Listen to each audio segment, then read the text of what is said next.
Olá, queridos irmãos da nossa Igreja Batista Moriá. Convido a todos para assistir o culto, os louvores e as nossas orações. Agora eu vou falar um salmo para vocês. O salmo fica em 47:1. Batam palmas de alegria, todos os povos. Cante louvores a Deus em voz alta. Amém.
Pai amado, neste momento, Senhor Deus, queremos orar a Ti, uma oração de gratidão pelas bênçãos que o Senhor tem feito em nossas vidas, pelas maravilhas que tem operado, nos conservando com saúde, abençoando a nossa igreja, nossos pastores, abençoando, Senhor Deus, as nossas famílias, conservando-os com saúde. Ó Deus amado, neste momento também quero te agradecer de uma maneira muito especial pelos pastores que temos, a equipe que temos, Senhor Deus, que nos prepara esses cultos tão maravilhosos, nos mantém unidos em oração, em mensagem, tudo o que acontece no nosso dia a dia. Obrigado, Senhor Deus, pela vida da Larissa, do Ricardo, da Irene e de todos, Senhor Deus, que procuram nos manter unidos, Senhor Deus. Te agradeço, ó Pai de amor, pelas benevolências que temos recebido de Ti. Te agradeço, Senhor Deus, pela igreja que temos. Nossa igreja, Senhor, nosso templo está fechado, mas nós somos o templo do Espírito Santo, então nossa igreja está aberta 24 horas, Senhor Deus, em comunicação para falar contigo. Nos dá um bom culto, perdoa o nosso pecado, tudo isso eu te peço em nome de Jesus. Amém.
Boa noite, queridos e amados irmãos da Igreja Evangélica Batista Moriá, amigos também que têm acompanhado os cultos nessa modalidade à distância durante esse período de pandemia, né? Eu tenho saudades também dos encontros, dos momentos em que estaremos ou estávamos juntos na igreja, mas na certeza e na esperança de que breve iremos nos encontrar. Mas é interessante ver o cuidado de Deus na nossa vida, mesmo durante esse período em que Ele possibilita com que possamos aprender mais sobre a Palavra de Deus, com que nós possamos caminhar melhor, mesmo num período difícil como esse que estamos vivendo. E nessa noite eu gostaria de compartilhar com os irmãos uma passagem que está no livro de Mateus, capítulo 7, versículos 24 a 27, que diz o seguinte: Todo aquele, pois, que ouve estas minhas palavras e as pratica, será comparado a um homem prudente que construiu a sua casa sobre a rocha. Caiu a chuva, transbordaram os rios, sopraram os ventos e bateram com força contra aquela casa. E ela não desabou, porque tinha sido construída sobre a rocha. E todo aquele que ouve essas minhas palavras e não as pratica, será comparado a um homem insensato, que construiu a sua casa sobre a areia. Caiu a chuva, transbordaram os rios, sopraram os ventos e bateram com força contra aquela casa. E ela desabou, sendo grande a sua ruína.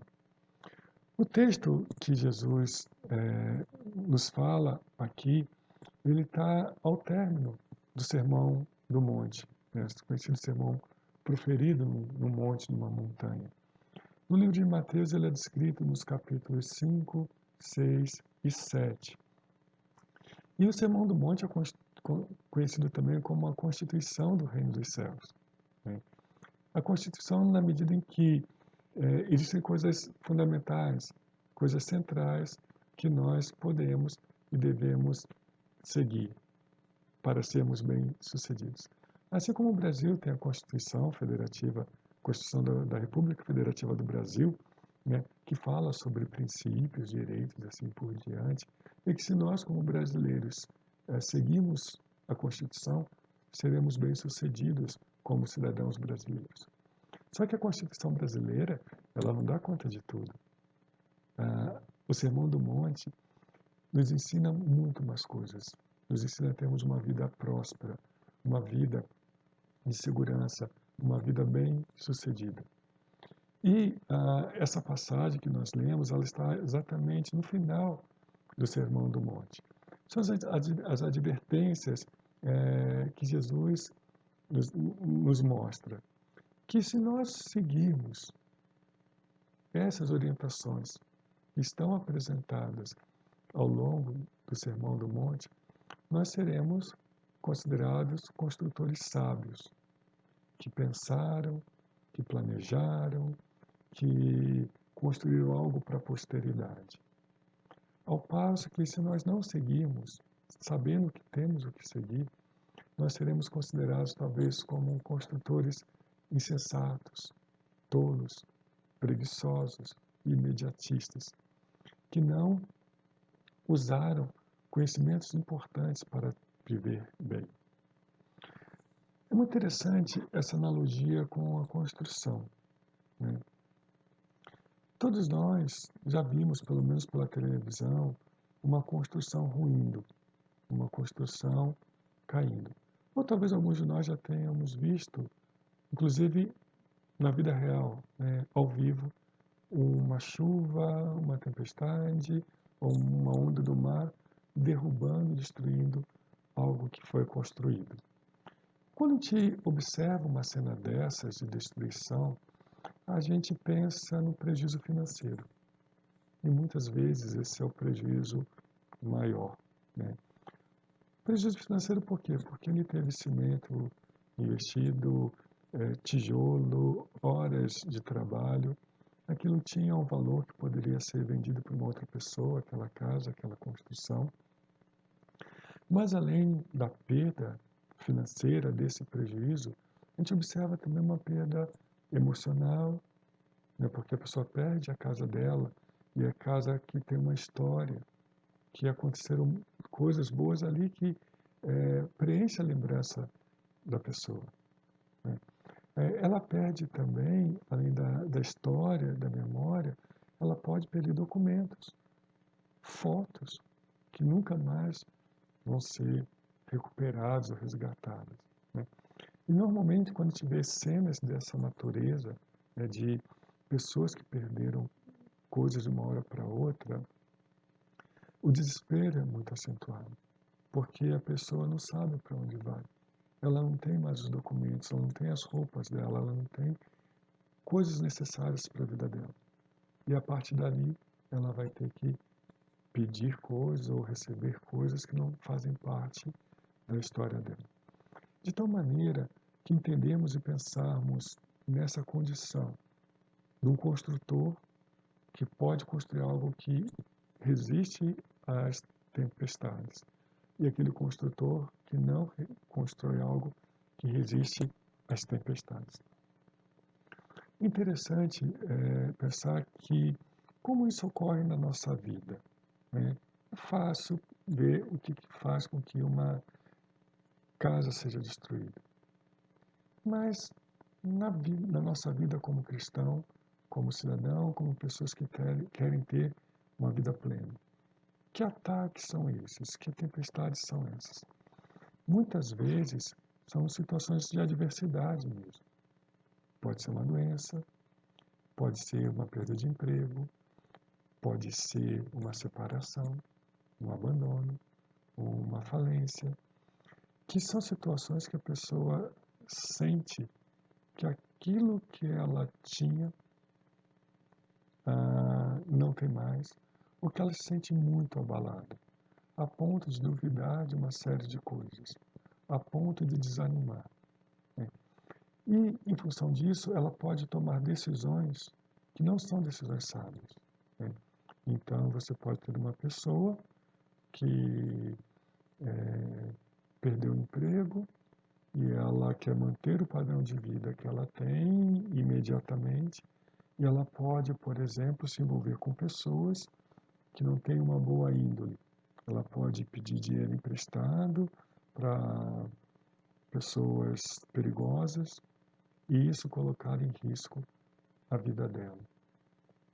Então, o que Jesus nos ensina no Sermão do Monte, por isso que ele começa no versículo 24, falando, olha, quem ouvir, quem seguir esses conselhos vai ser como um construtor sábio.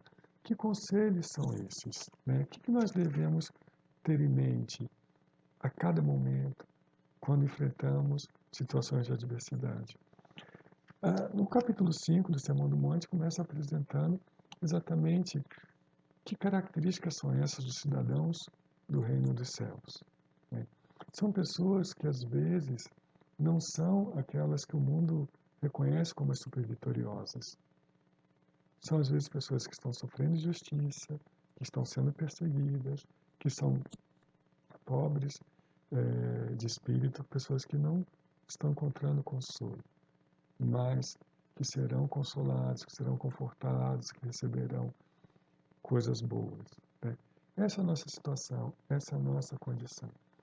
De tal forma que entendemos que somos pessoas, eventualmente, que o mundo não pode considerar as mais brilhantes, as mais vitoriosas, aquelas que teriam super lugares de destaques, ainda assim somos amados por Deus e cidadãos desse reino.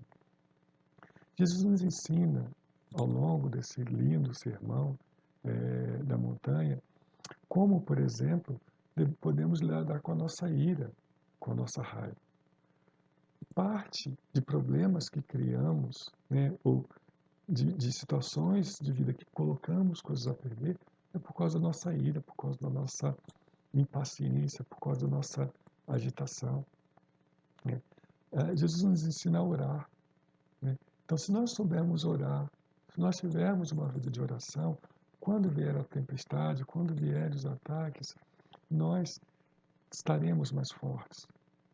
Se nós tivermos uma vida de relacionamentos, né, saudáveis com os irmãos, se tivermos uma vida de devoção, isso nos ajuda a lidar com as adversidades da vida. Jesus nos ensina, no Sermão do Monte, que se nós soubermos lidar com as preocupações do dia a dia, se elas não tomarem conta da nossa mente, isso nos ajuda a tomar decisões mais sábias. Pessoas muito preocupadas, pessoas angustiadas, acabam não tomando as melhores decisões. Então, se a gente esquece disso, a gente vai ser mais parecido com o insensato. Jesus nos ensina sobre a importância de não julgarmos os outros, né? Jesus nos ensina também a questão do divórcio, a questão do adultério, vários aspectos fundamentais para aguentarmos, para resistirmos os ataques, as tempestades. Eu fico pensando sempre nesse texto e eu me faço a pergunta assim, o que é ser tolo, né? Normalmente, a gente quer ser sábio, a gente quer ser sensato, a gente quer ser insensato.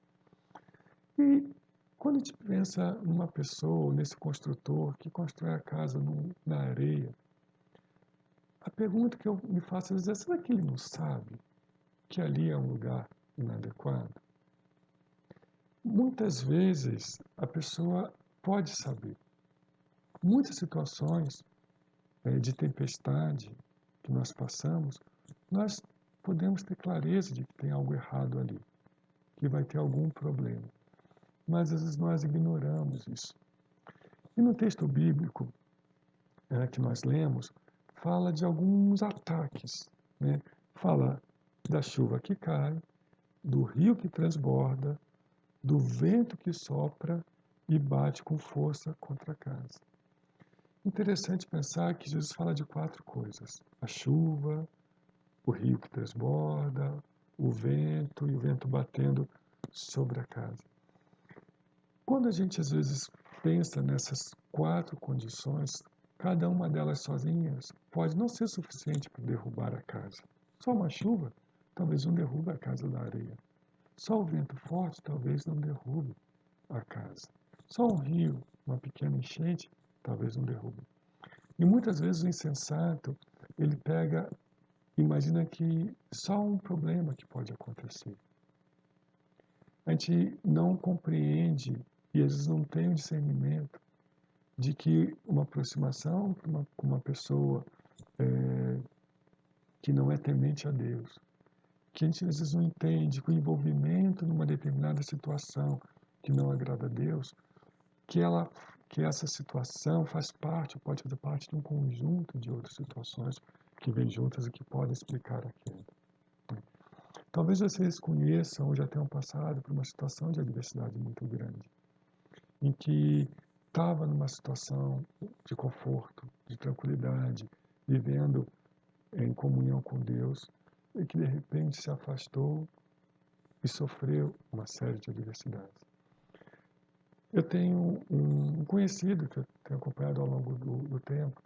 Era uma pessoa que tinha uma vida muito próspera, né? Mas cada vez mais ele queria ter mais. Isso fez com que ele fosse atrás cada vez mais de estar próximo de pessoas que tinham dinheiro, de querer negociar mais, de ganhar mais. Isso foi fazendo com que os olhos, a ambição crescessem muito. E chegou um ponto que ele se envolveu com pessoas que tinham práticas de negócio não recomendadas, padrão de relacionamento com outras pessoas completamente fora e que desagradavam a Deus, e ela foi se envolvendo. E quando ela viu, estava com a vida completamente destraçada. Perdeu o casamento, perdeu casa e depois perdeu, inclusive, os bens que ela tinha adquirido. De tal forma, meus queridos irmãos, que pensarmos sempre na ideia que o construtor sensato, ele constrói a sua casa na rocha, no fundamento, e que o fundamento Jesus nos deu, que nós podemos e devemos ter uma vida de oração, uma vida em que nossa ira, nossa raiva é administrada, que nós possamos aprender cada vez mais a caminhar a segunda milha, a sermos sal e ser luz num mundo como esse. Se nós seguirmos isso que Jesus fala, nós temos a garantia de que a nossa rocha vai estar firmada.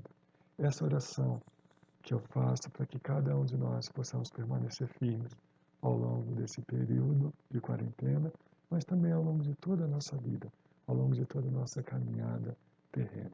Que Deus abençoe cada um de nós. Boa noite.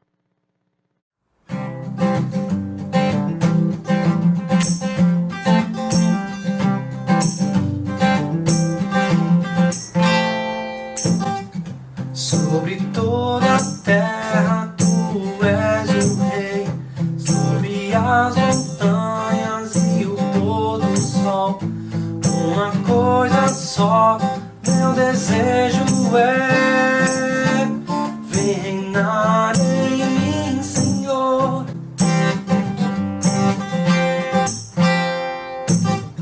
Sobre o meu pensar, tudo que eu falar, faz-me refletir a beleza que há em ti.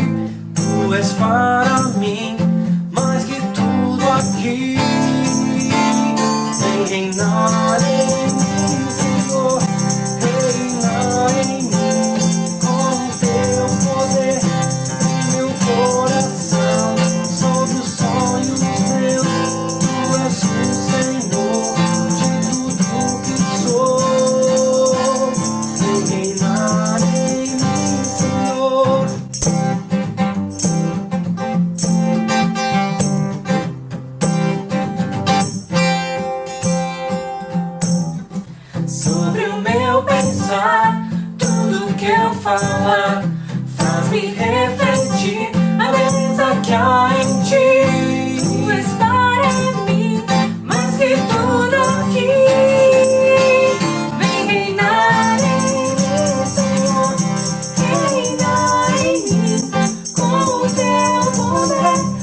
meu coração.